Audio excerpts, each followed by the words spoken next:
J'ai rêvé d'un autre monde où on se raconterait des histoires le soir. Et j'y suis. Je vais vous raconter la première fois où il m'est arrivé un truc qui ressemble à un film. Et où je me disais, tiens, où sont les caméras? Parce que là, j'ai du mal à croire que ce qui m'arrivait vraiment. En fait, j'avais peur du noir quand j'étais tout petit. Et dans mon cas, à moi, l'obscurité ne dissimulait qu'une seule chose. C'était le grand méchant loup anthropomorphe et anthropophage de Disney. On ne comprend pas ce qui se passe, il y a 350 personnes devant Times Square. Et là, on voit un avion rentrer dans une tour et un deuxième avion rentrer dans une tour. On était le 11 septembre. Il y a mes potes qui me disent, ma famille qui me dit ah bah, ça te fera une histoire à raconter. Et je suis ouais. Et à ce moment-là, je veux pas raconter l'histoire, je veux juste rentrer à la maison, je veux juste revoir mon fils. Il y a des inconnus qui ont pris soin d'autres inconnus, comme si c'était des gens de leur famille, vraiment. Il y a des gens qui ont pris des balles pour d'autres gens qu'ils connaissaient même pas. On traverse tous des tempêtes, des épreuves, des choses dans lesquelles on croit qu'on ne se relèvera pas. Et puis finalement, il y a ces forces. En tout cas, cette histoire m'a étrangement marqué pour une chose. C'est ce moment où je me suis dit, j'ai 14 ans et j'ai rien fait de ma vie. Donc à partir de là, je suis devenu suractif. Je me suis mis à écrire des tas de trucs, à faire plein de choses, à faire de la musique, à faire des dessins et tout ça, avec toujours cette idée, bon sang, si j'étais mort à 14 ans, j'aurais eu rien fait. Alors que maintenant, même si je meurs maintenant, j'ai l'impression que j'ai fait quelques petits trucs. Voilà, donc parfois on pense vivre quelque chose pour nous et en fait on est juste le pont pour quelqu'un d'autre. Parce que mon objectif c'était ça, c'était d'arriver sur scène ici et de vous raconter cette histoire debout. Donc voilà, merci de votre attention.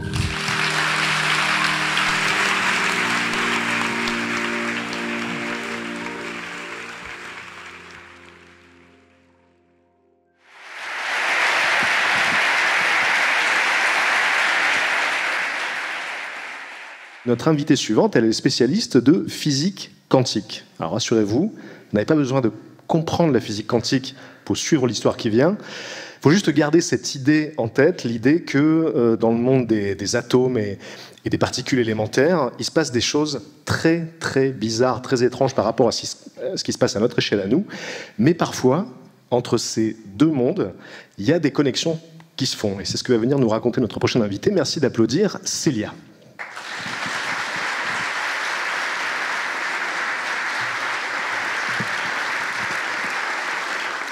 Bonsoir.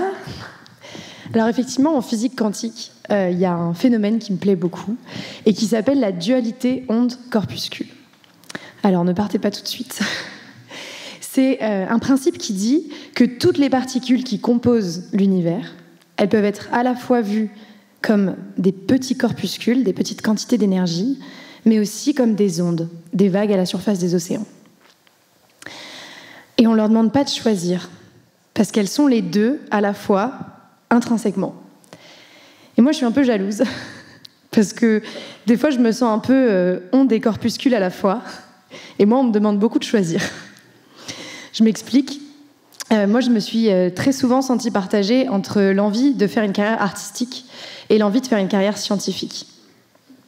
Alors déjà, très petite, quand à 12 ans, on nous demandait de remplir la petite fiche métier, je ne savais pas si je disais que je voulais devenir astrophysicienne ou chanteuse, danseuse, violoniste. Pourquoi violoniste? Me demandez pas, je ne l'ai jamais fait de violon. Et par la suite, j'ai choisi de faire des études scientifiques, parce que j'ai évolué dans un monde élitiste qui nous a tous convaincus que notre valeur ne dépendait que de l'excellence de nos diplômes. Du coup, j'ai fait une classe préparatoire et j'ai fait une grande école d'ingénieur. Et en parallèle de tout ça, je continuais à faire de la musique, faire du théâtre, etc. Et en école d'ingénieur, il m'est arrivé deux choses qui ont vraiment changé ma vie et qui ont littéralement mis des étoiles dans mes yeux. La première, c'est que j'ai participé à un concours d'humour étudiant qui s'appelait le Campus Comedy Tour. C'était un concours où des humoristes venaient dans les écoles d'ingénieurs et nous, on proposait des sketchs. Et avec un ami à moi, qui s'appelle Cerise, qui est dans la salle ce soir d'ailleurs, on a proposé un duo humoristique avec des chansons. Et il se trouve que cette aventure nous a amenés à faire notre première vraie scène d'humour sur la scène de la Cigale à Paris, en captation pour la télévision, avec comme personnes sur la scène avec nous, Romane Fraissinet, Mela Bédia, Thomas VDB, Baptiste Le Caplin, enfin un line-up absolument fou. Et on a perdu. Mais on a perdu face à Paul Mirabel. je pense qu'on pouvait s'y attendre. Et ça m'a littéralement mis des étoiles dans les yeux parce que la première fois que je faisais rire une salle de théâtre, c'était à la Cigale à Paris. Absolument incroyable. La deuxième chose pendant mon école qui m'a donné des étoiles dans les yeux, c'est que j'ai fait un stage au Chili, à l'observatoire du Cerro Paranal. C'est l'observatoire où se trouve le Very Large Telescope. Alors, le Very Large Telescope, c'est les plus grands télescopes du monde. C'est des télescopes avec des miroirs qui font plus de 8 mètres de diamètre, pour vous donner une idée. C'est la plus grande taille qu'on puisse faire pour des miroirs avant qu'ils ne s'effondrent sous leur propre poids. Donc c'est des mastodontes, c'est absolument impressionnant. Et surtout, c'est un observatoire qui se trouve au nord du Chili, dans un désert qui est un des plus arides du monde. Un désert avec un paysage martien, littéralement. La terre est rouge, ça fait des cailloux comme on imagine sur Mars. Et on habite dans l'observatoire, quand on y travaille, pendant plusieurs jours. On y revient comme ça toutes les semaines. J'ai fait un stage de 5 mois dans cet observatoire au milieu du désert. J'étais un peu la seule jeune fille à ce moment-là à l'observatoire. Il faut savoir que les sciences, c'est des milieux très masculins. Et pour vous décrire un peu le lieu, cet hôtel dans lequel tous les scientifiques vivent, c'est réellement un décor de film. Il a été utilisé pour tourner la scène finale de Quantum of Solace, c'est un James Bond. Donc Daniel Craig a couru sous les toits de l'hôtel où je dormais tous les jours. Pas pendant que j'y étais, malheureusement. Et il y avait encore des choses qui restaient du tournage. Par exemple, il y avait des grosses pierres devant l'hôtel, devant lesquelles je passais tous les jours en allant au bureau, concrètement, qui étaient des pierres de décor de cinéma. Ça va parler à quelqu'un. Qui ont été faits pour le film et qu'on pouvait s'amuser à soulever pour faire comme si on était super musclés, alors qu'on était avant tout des scientifiques, donc on n'était pas musclés. Et dans cet observatoire, il m'est arrivé plein de choses. Il y avait une salle de musique, donc je continuais à vivre un petit peu ma dualité au milieu du désert. On brisait le silence du désert en faisant des jam sessions avec des chercheurs du monde entier. Il y avait aussi une serre tropicale. Il y avait aussi une piscine, un sauna et une machine à glace italienne. Ça, c'était super. Je pense que c'est ce qui me restera le plus longtemps dans le cœur. Et donc, tous les soirs, on pouvait admirer le ciel le plus beau du monde. Donc, réellement des étoiles dans les yeux. Et un jour, alors que je mangeais au self de l'observatoire, je lève les yeux et je vois un visage qui m'était familier. Et ce n'était autre que notre hôte de ce soir, puisque c'était Patrick Beau qui était là-bas. C'est vrai. Voilà. C'est comme ça que j'ai rencontré Patrick, qui était en train de tourner un reportage là-bas avec Michel Mayor, qui aujourd'hui est prix Nobel, puisque Michel Mayor, c'est l'homme qui a découvert la première exoplanète. C'est-à-dire qu'avant lui, on n'avait jamais eu la preuve qu'il existait des planètes en dehors de notre système solaire. Et après lui, on a changé toute la vision qu'on avait de notre place dans l'univers. Donc voilà, Michel Mayor est une personne absolument incroyable que j'ai rencontrée. Et à ce moment-là, j'avoue que la personne qui me rendait quand même un peu plus stressée, c'était Patrick. Voilà. Parce que même s'il n'a pas de prix Nobel, Patrick, il a fait des vidéos que je suivais assidûment. Pas encore. Il a fait des nombreuses vidéos que je suivais assidûment à l'époque. Moi-même, j'avais envie de faire de la vulgarisation. Et surtout, un jour, il avait publié sur sa page Facebook, et oui, encore une fois, on part dans le passé, un article de blog sur une femme qui s'appelle Eddie Lamar. Et moi, je vous ai dit déjà, j'étais une des seules femmes à l'observatoire, souvent une des seules femmes dans mes études. Et là, je découvre l'histoire de cette femme qui avait une dualité bien plus impressionnante que la mienne, puisqu'elle était à la fois actrice de cinéma dans les années 40, elle a été désignée comme étant la plus belle femme du monde pendant longtemps, et elle a aussi été mathématicienne, et elle a développé les codes qui permettent aujourd'hui d'avoir la Wi-Fi. Donc dans le genre dualité, je pense qu'on était pas mal. Donc ça m'avait beaucoup inspiré, cette histoire. Et rencontrer Patrick, qui était la personne qui m'avait raconté cette histoire via les réseaux, ça m'a beaucoup émue. Donc merci Patrick pour ce moment. Alors, quand je suis rentrée du Chili, j'ai continué ma carrière scientifique. J'ai fait une thèse en physique quantique. Alors, un petit peu parce que je voulais comprendre l'univers et beaucoup parce que j'en avais marre qu'on me demande si on devait m'appeler madame ou mademoiselle. Je voulais qu'on m'appelle docteur, voilà. Du coup, j'ai étudié la science de l'infiniment petit. Alors, pour vous expliquer rapidement ce que j'ai fait en thèse, je vais pas faire toute ma soutenance parce qu'on n'a pas le temps, mais j'étudie la matière à l'échelle de l'infiniment petit, les atomes, des gaz d'atomes que je mets dans des chambres à vide, dans des dans une boîte dans laquelle on aspire tout l'air et on vient juste mettre le gaz des atomes qui nous intéressent et nous, on vient les piéger à l'aide de la lumière des lasers. Et une fois qu'on les a piégés, on peut les étudier. Alors nous, on les étudie par exemple pour regarder la façon dont ils tombent dans un champ de gravité. Parce que oui, des atomes, ça a une masse. Et un atome, si je le prends et que je le lâche, il tombe. Alors étudier cette chute, ça nous permet d'étudier la gravité terrestre pour des applications fondamentales ou même juste pour comprendre notre planète, le climat, etc. Voilà, c'est sur ça que j'ai travaillé en thèse. Et parallèlement à cette thèse, notamment pendant ma dernière année, j'ai commencé à faire du stand-up toute seule. Timing très questionnable, hein. Je ne le recommande à personne, mais j'ai commencé à monter sur scène régulièrement dans les comédie clubs, toute seule avec ma guitare. Elle s'appelle Guy, voilà. Et j'ai commencé à raconter ma vie de chercheuse, à raconter mes dates, avec ma guitare sur les scènes de stand-up. Et j'avais notamment écrit une chanson, la toute première chanson que j'ai écrite, c'était sur quelqu'un que j'admire beaucoup, qui s'appelle Thomas Pesquet. J'ai un petit peu de mal à dire son nom, ça m'émeut. Peut-être qu'il est dans la salle, je sais pas.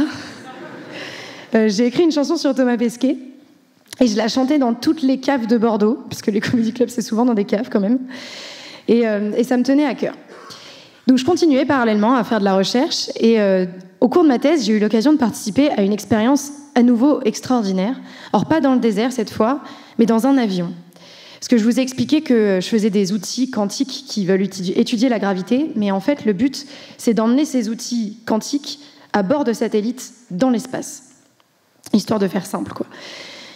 Et avant d'emmener des technologies dans un satellite, il faut les tester. Parce qu'on ne peut pas juste envoyer des satellites dans l'espace et voir ce que ça fait, parce qu'on n'est pas tous Elon Musk. Et du coup on doit tester ça sur Terre. Alors, on a testé ça à bord de l'avion 0G, qui est un avion qui reproduit l'impesanteur qu'on retrouve à bord des satellites. C'est l'avion de Calogero, à mon goût. Voilà. J'avais la chanson à la tête tout le temps, c'était insupportable. Et alors, comment il fait, cet avion ? En fait, il fait des formes de paraboles dans le ciel, c'est-à-dire qu'il décolle et il monte comme ça vers le ciel à 45 degrés d'angle avec l'horizon. Donc, si on le voit par la fenêtre, ça fait flipper. Et il monte comme ça, et pendant que l'avion monte, on ressent 2 fois notre poids. Et ensuite, les pilotes éteignent le moteur, et là, quasiment éteignent le moteur, et là, ils nous lâchent en chute libre avec l'avion. Alors à ce moment-là, tout à bord de la cabine, nous, les pilotes, tout le monde, on est tous en train de flotter en apesanteur. Le temps s'arrête un peu, et on vit cette expérience incroyable pendant 22 secondes, avant de redescendre violemment vers le sol et de avoir 2 fois notre poids. Donc globalement, on se fait secouer comme ça 30 fois à bord d'un avion, pendant qu'on doit faire nos expériences scientifiques. Alors des fois, on me demande ce que ça m'a fait ressentir, quelles émotions, quelles sensations physiques j'ai eues. Avant tout, l'envie de vomir. Je vous le dis vraiment, c'est assez compliqué.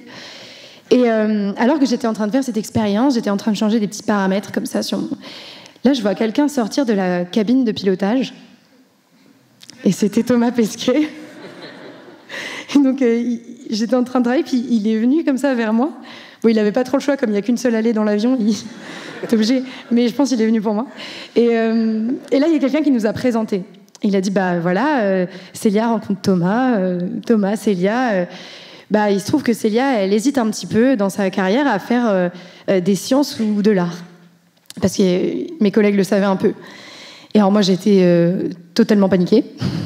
En plus d'avoir envie de vomir, là, j'étais en train de fondre complètement. Il y avait mon directeur de thèse à ma gauche qui n'avait aucune idée du fait que je faisais du stand-up jusque-là. Et Thomas Pesquet à droite qui me demande de choisir entre art et sciences. Alors moi, j'ai bégayé, j'étais vraiment en panique. Et j'ai pas su quoi lui répondre. J'ai juste bégayé que, voilà, oui, parce qu'en fait, je fais des sketchs d'humour musical. Et alors là, Thomas Pesquet m'a demandé, c'est quoi l'humour musical ? On est d'accord, on sait ce que c'est l'humour. Thomas Pesquet, il parle 6 langues, mais par contre, ça, il n'a pas... Bon. J'ai bégayé, je lui ai dit, oui, et d'ailleurs, j'ai écrit une chanson sur toi, vous. Ça ne l'a pas fait rire du tout.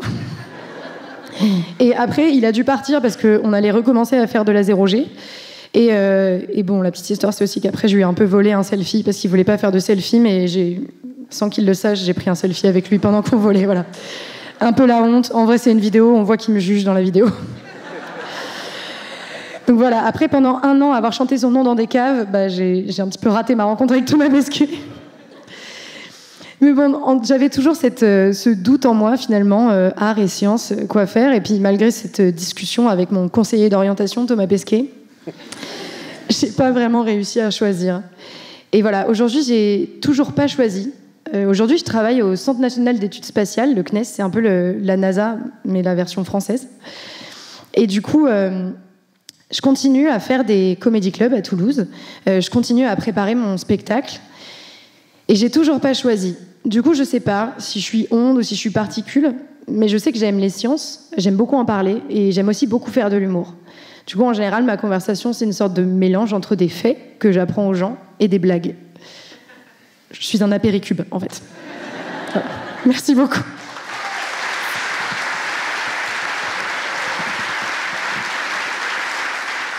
Donc,